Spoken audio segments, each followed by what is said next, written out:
नमस्कार। मैंने निर्झरा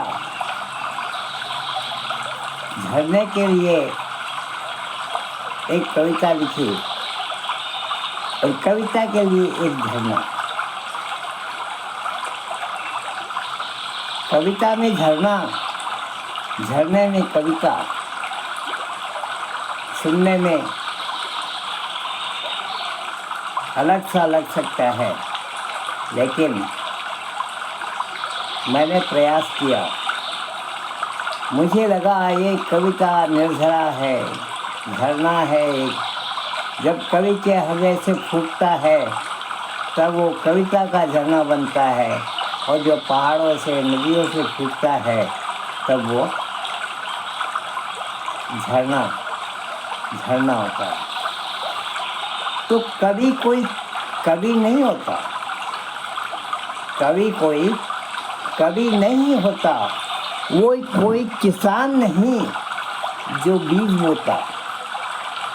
कवि कोई कवि नहीं होता, वो कोई किसान नहीं जो बीज बोता। फसल अच्छी हो या बुरी नहीं रोता, फसल अच्छी हो या बुरी नहीं रोता। अपने घावों को मरहम से ढांक नहीं सोता, अपने घावों को मरहम से ढांक नहीं सोता।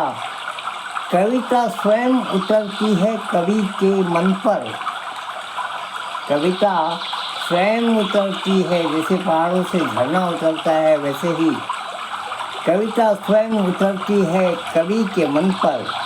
रचयिता एक तरह का ईश्वर का दूत होता।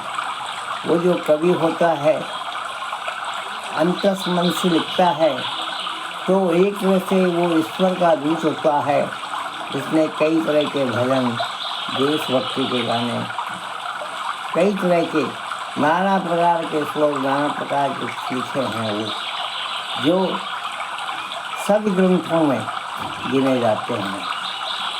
तो कविता स्वयं उतरती है कवि के मन पर। रचयिता एक तरह का ईश्वर का दूत होता। दुख सुख धूप छाँव कई और तरह की बाधाएं, दुख सुख धूप छाँव कई और तरह की बाधाएं उसको तराशती है। जैसे झरना बहता रहता है, उसके राह में कंकर पत्थर चट्टानें आती रहती है, वो उनसे होकर गुजरता है।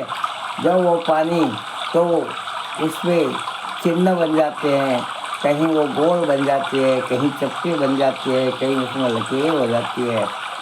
तो दुख सुख वैसे ही, दुख सुख धूप छाँव कई और तरह की बाधाएं उसको तराशती है। तब कहीं एक कवित झरना होता, तब एक कवित झरना होता है। कवि के मन से झरना प्रस्फुटित होता है, प्रस्फुटित होता है, और उसमें से उसके कई तरह के दुख की, शोक की, धूप की, छाँव की कई तरह की रचनाएं उसमें सुन सकती है। तो कविता वो जो दिल पे चोट करे, कविता वो जो दिल पे चोट करे। कवि जो चुपचाप लिखे और उसकी कविता की कथा दुनिया में शोर करे। कविता वो जो दिल पे चोट करे, कवि वो जो चुपचाप लिखे और उसकी कविता की कथा दुनिया में शोर करे। तो कवि कोई कवि नहीं होता, कवि कोई कवि नहीं होता, वो कोई किसान नहीं जो बीज बोता। फसल अच्छी हो या बुरी नहीं होता, अपने घावों को मरहम से ढांक नहीं सोता। कविता स्वयं उतरती है कवि के मन पर। रचयिता एक तरह का ईश्वर दूत होता। दुख सुख धूप छाँव और कई तरह की बाधाएं उसको तराशती है। तब कहीं एक कवित झरना होता। कविता वो जो दिल पे चोट करे, कविता वो जो दिल पे चोट करे।